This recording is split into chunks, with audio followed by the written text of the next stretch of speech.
Halo Talabers!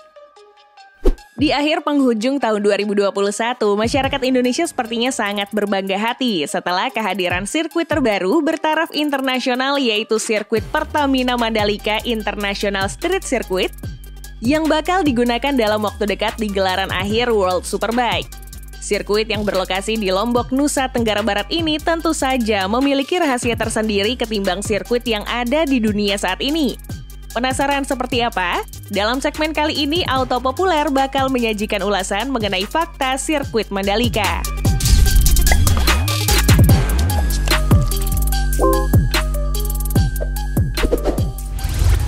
Fakta pertama kita mulai dari tim arsitek yang merancang salah satu sirkuit jalan raya yang ada di dunia ini. Usut punya usut, ITDC atau Indonesia Tourism Development Corporation yang merupakan perusahaan di bawah naungan BUMN yang bergerak di sektor pariwisata, tidak menggait Herman Tilke, yang merupakan arsitek sirkuit terkemuka dunia. Melainkan, pengerjaan desain sirkuit tersebut dipercayakan kepada perusahaan arsitektur asal Amerika Serikat Populous. Hasil rancangan dari Populous kemudian disetujui oleh Direktur Dorna Sport Franco Uncini dan Loris Capirossi selaku Rider Safety Commission karena telah memenuhi kriteria keamanan dan keselamatan. Terpilihnya Populous sebagai tim arsitek untuk pembangunan sirkuit Mandalika tentu saja melihat dari latar belakang perusahaan tersebut yang juga telah berpengalaman. Selain sirkuit, Populous juga rupanya pernah terlibat dalam penggarapan beberapa venue olahraga lain terkemuka di dunia. Salah satunya bisa dilihat dari mahakarya luar biasa pada tampilan Stadium Wembley yang terletak di London, Inggris.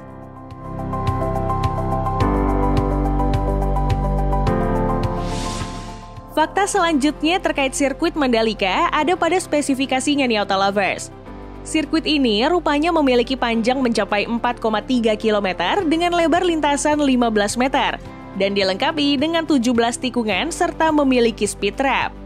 Selain itu, dari segi fasilitas yang tersedia, sirkuit yang berada di tepat pinggir pantai dengan panorama yang indah ini memiliki medical center yang dibuat secara modular atau bisa dibongkar pasang dengan berbagai fasilitas penunjang yang disediakan oleh Kementerian Kesehatan. Lalu di bagian sebelahnya juga terdapat helipad, juga tersedia 40 pit stop yang bisa digunakan oleh para tim balap dan race control building. Sedangkan untuk kapasitas penontonnya sendiri, sirkuit yang diresmikan oleh Presiden Joko Widodo pada tanggal 12 November 2021 dapat menampung 150.000 hingga 200.000 orang.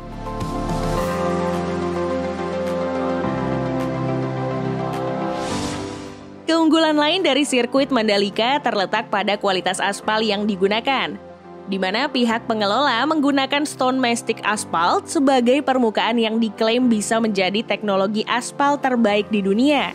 Aspal jenis ini juga telah digunakan sebelumnya di 3 sirkuit dunia lain, yaitu Silverstone di Inggris, Phillip Island di Australia, dan Yas Marina di Abu Dhabi.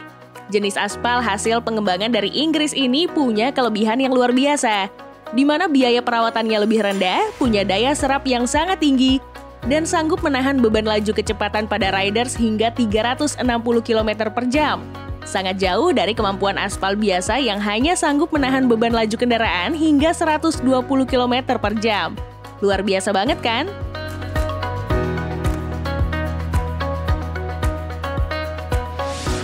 Selanjutnya kita beralih ke biaya pembangunan.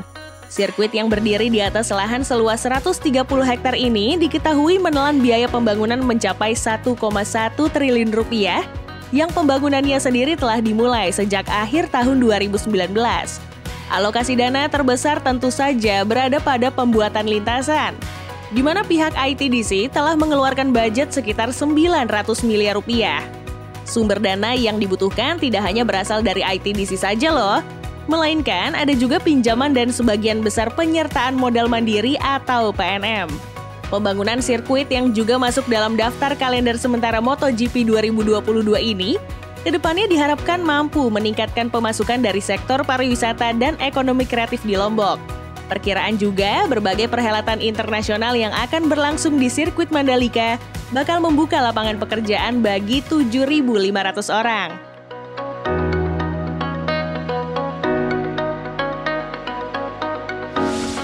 Dan yang terakhir, sebelum resmi digunakan dalam berbagai kalender balapan bergengsi, Sirkuit Mandalika rupanya telah meraih 3 penghargaan dari Museum Rekor Indonesia, yaitu pengaspalan menggunakan teknologi Building Information Modeling dengan volume terbanyak, kemudian pembangunan sirkuit pertama dengan standar Federation Internationale de Motorcyclisme, dan lintasan sirkuit tercepat. Pembangunan keseluruhan sirkuit Mandalika juga tergolong sangat cepat, di mana hanya membutuhkan waktu 1,5 tahun. Akan tetapi, di tengah keunggulan dan berbagai penghargaan yang diraih oleh sirkuit Mandalika, kejadian tak mengenakan sempat terjadi, di mana kargo dari tim Ducati di-unboxing secara ilegal oleh oknum karyawan di sirkuit tersebut jelang race WSBK di Mandalika. Sangat disayangkan banget kan?